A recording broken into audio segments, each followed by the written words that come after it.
Yeah, that's the real question, isn't it? This is great. Sorry, I just only way to enter. Oh, that's such a good one. It was a look. Cool. All right. You look so bemused by what just happened. Well, I'm a little bit, we were just talking about it's raining here in LA and you seem to be in the sun, so I'm a little bit jealous. Oh no, it's nighttime here. It's been really sunny all day though. It's you can see my curtains are out. I'll show you. So it's like nighttime. Just getting a flare off your light going on. Right, of course. No, I got a little candle burning. Okay, you got a mood too. We've got a sad mood. You've got a night mood. Yeah, I've got a nighttime. I've got a little Dear Diary moment going on over here. Sure. Well, I mean, first of all, I just want to say congratulations to you guys on the massive success of this track so far. Thank you. I'm curious what it's like to work on a song and then, you released it yesterday and then just see it explode. How does that feel? Well, I mean, you've been going on this one the longest, Alesso. How does it feel? Yeah, it's definitely, the song kind of started last fall, I think. And then, when the song kind of was taking its shape, we, me and the other writers were like, okay, how is this going to come out? Who's going to sing it? And then Liam heard it through his label and he jumped on, and it wasn't quite an easy process, I have to say. If I think about how many, some songs I've done and how difficult it's been, this one definitely was smooth and organic. It was genuine too, obviously because Liam also such a professional, but when we were finishing this song, it's important to bring someone in who really means the word, or I can't even speak words, and it means it, and connects with it, and Liam for sure did, and just took it to the next level. And then we had this whole plan to launch this song, but now we're like in isolation, so we've been trying to figure out also how to do a music video and connect with fans, and yeah, you can go on from there.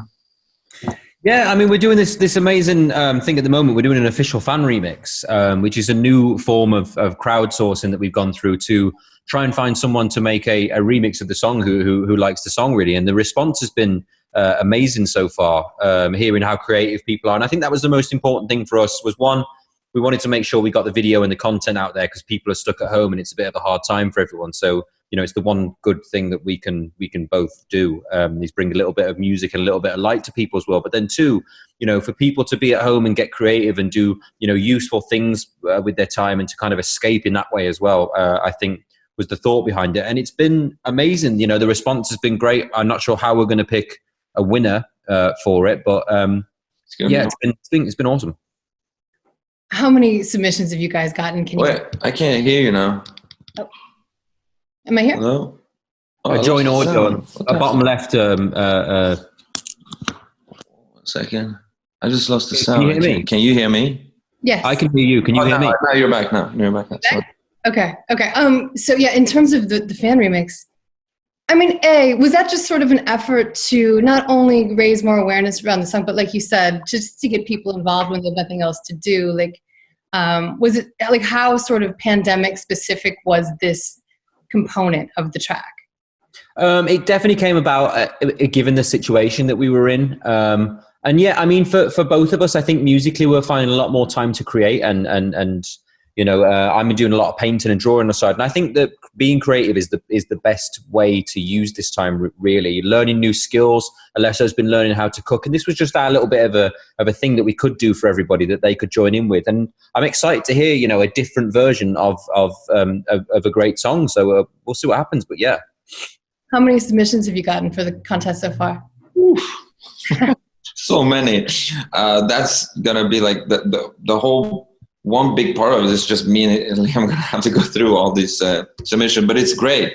And, we didn't expect it to be so many. We thought it would be a few, but so many and so many good. And you really discover also so many unknown people that has this, these voices. And But we have, of course, some favorites already, and then we're just gonna pick someone that we would like to just pick someone who has their own version of it, that doesn't try to sing like Liam sings, so that sings in their own way and stuff like that. Yeah. Sure. Sure. And Liam, you said that this wasn't necessarily the easiest one for you to sing. Is that right? Yes, definitely. The song, I don't know what it is at the moment. I think I'm just attracted to these certain types of songs, but they always seem to have this one in particular has a really big chorus, and because the chorus is A and B part, the first part of the chorus is quite belty anyway, but then the second half of the chorus, it goes even higher. So for me in the studio, it's such a stretch to get to that point. But we got it.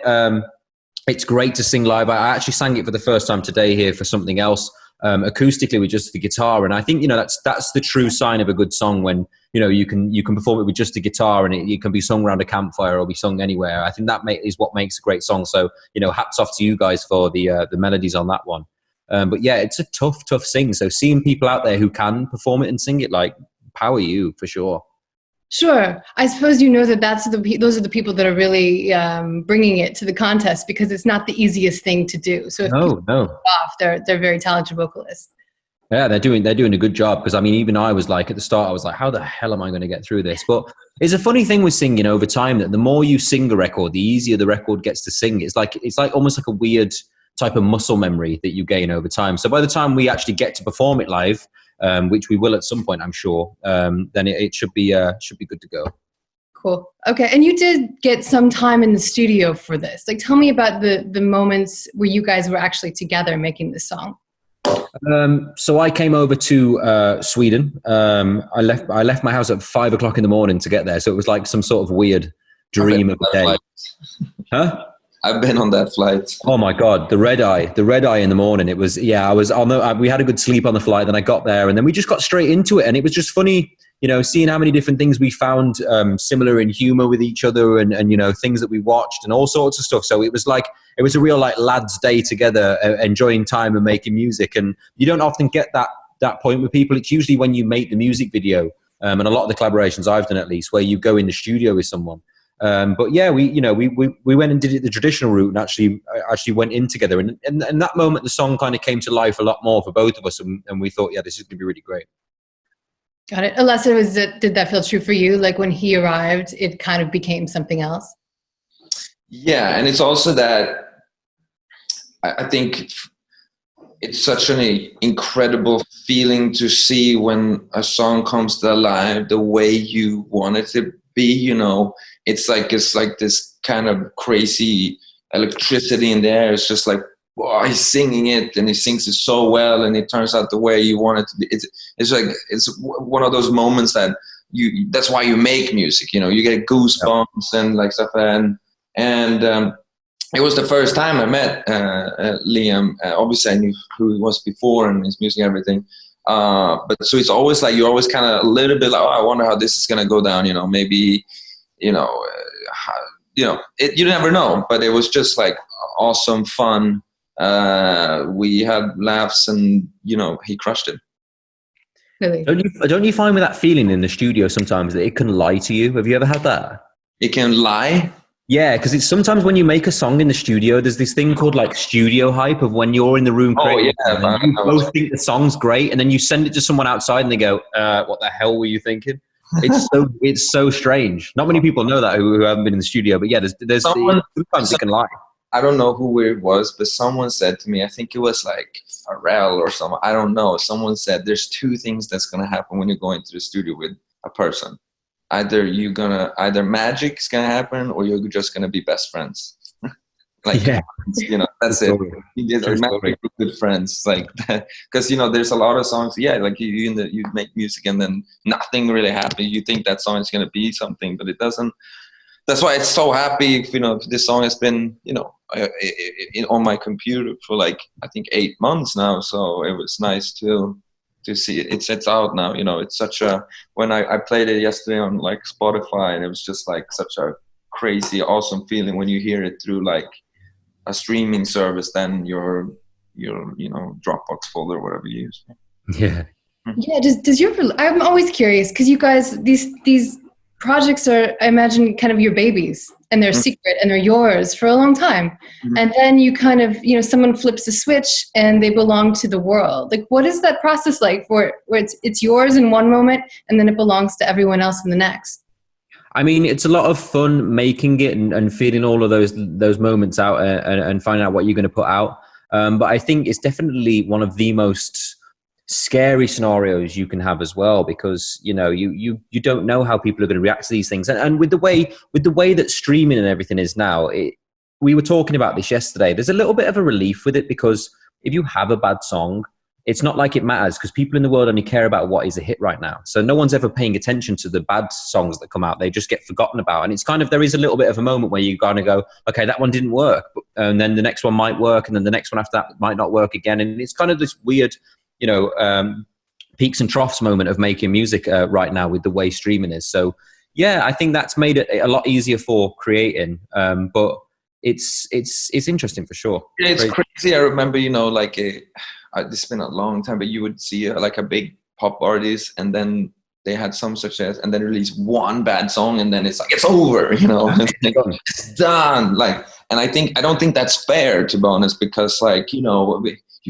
you make music that you love, not to just become hits. You know what I mean? You hope for the best. Of course, it doesn't want it to be the biggest song. Like, let's not lie.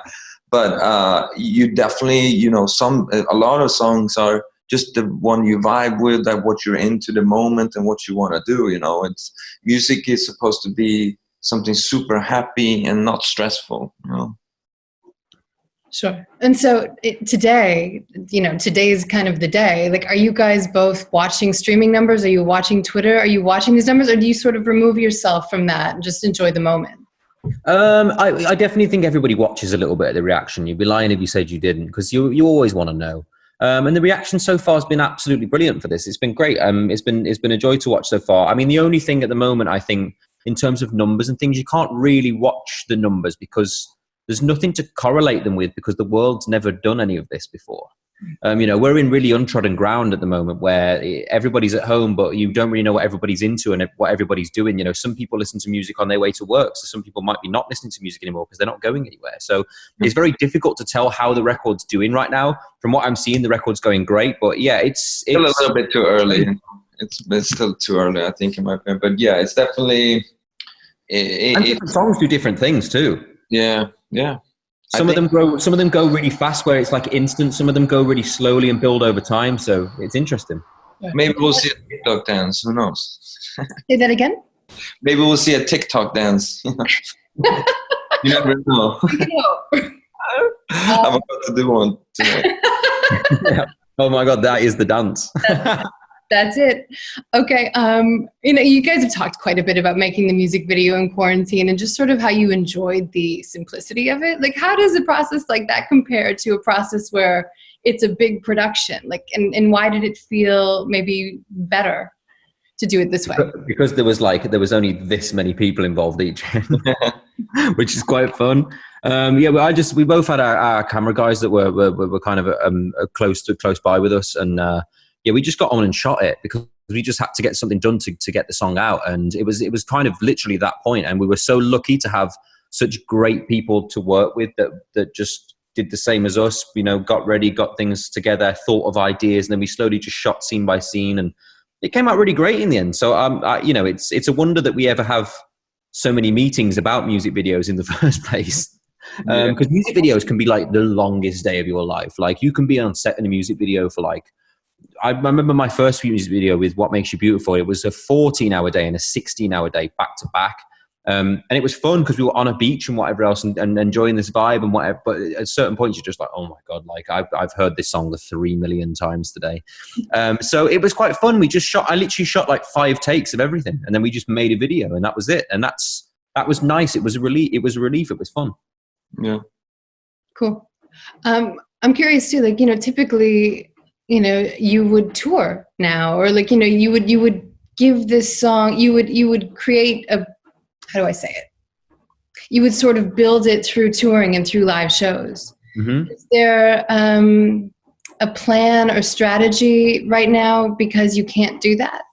Well, we have a couple of different online performances that I think we're doing. We're doing a lot of stuff, different separate ones. I know Alesso's doing some DJing on some live ones as well online. Sorry, on some virtual performances, which has been a new challenge altogether.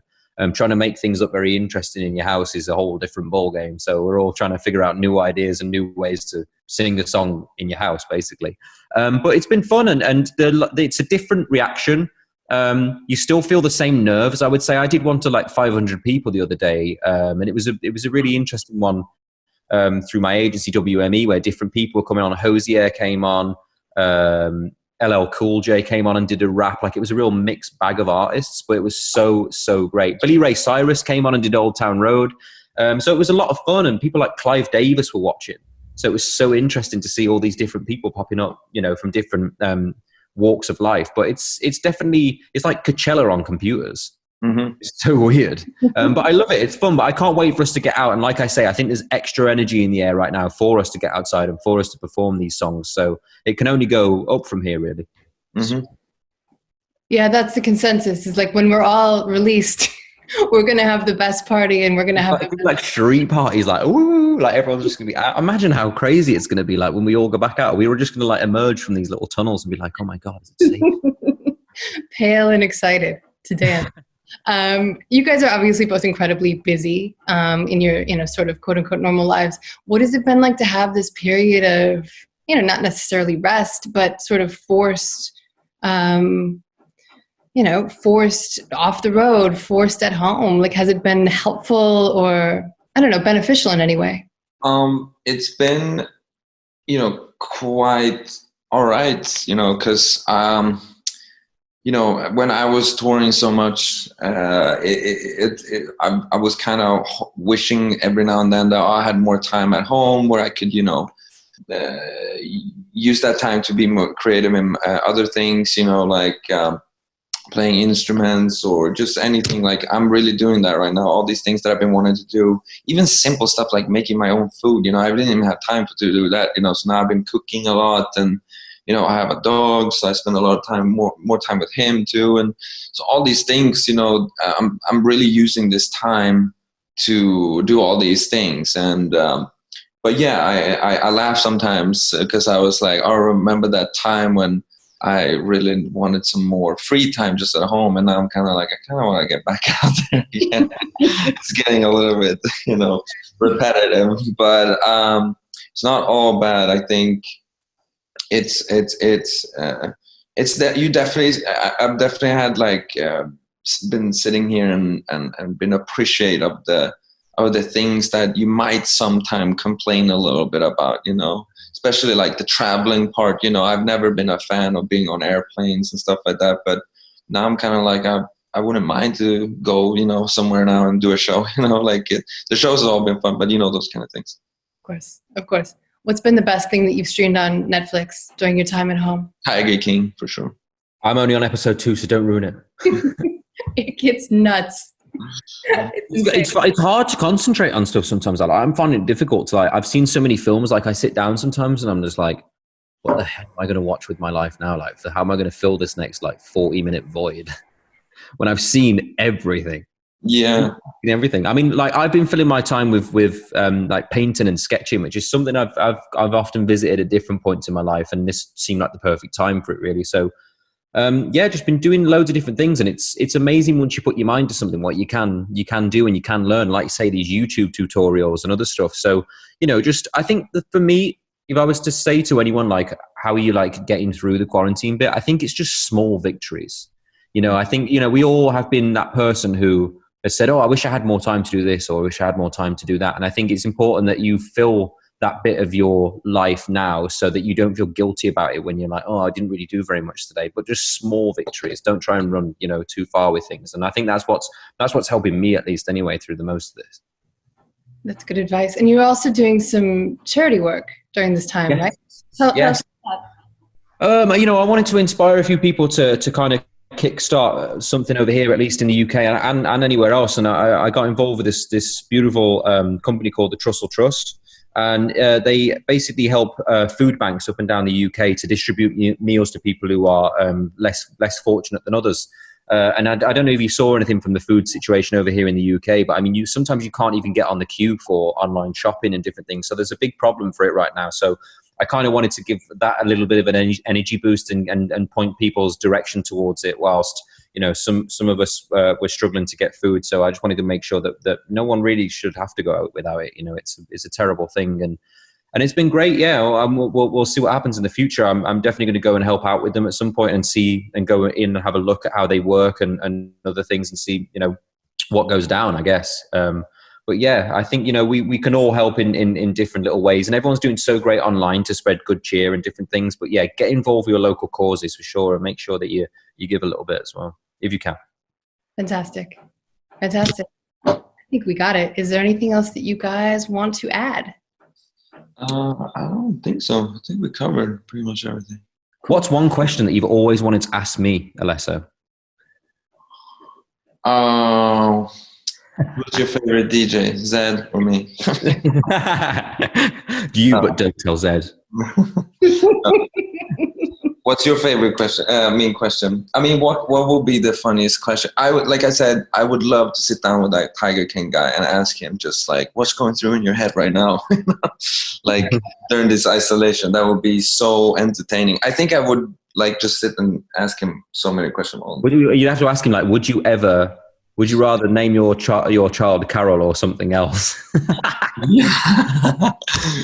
But also, like, what's so crazy about it, he's so manipulative, like how he manipulates people. It's like, it's like the whole thing of that whole Tiger scenario is so strange, like so weird. I had no idea that it was so easy to get hold of a tiger in the US at certain points. Here in the UK, you can't have nothing. You can't even have types of dogs in the UK. Like there's dogs that are banned. Like we can have like a garden snail. You can't have anything here. I think there's a law you can't have actual pit bulls. At least in California, you can't buy pit bulls. They have to be like half breed or something. But you can buy a tiger apparently. Which makes you wonder how many tigers are like in your neighborhood. You know, like there are tigers around for sure, especially in LA, just kind of like in backyards. Yeah, there should be like a tiger radar. Like you can like find out where your nearest tiger is, so that you know when you move into that area it is tiger free. Totally. All right. Well, thank you very much. It's been a pleasure to speak to you, and thank you for taking some time out. Happy to do it. Thank you so much, guys. Have a good one. Alesso, thank you for a beautiful day. Thank you too, brother. I'll see you tomorrow, I'm sure. Thanks, guys. Bye, guys.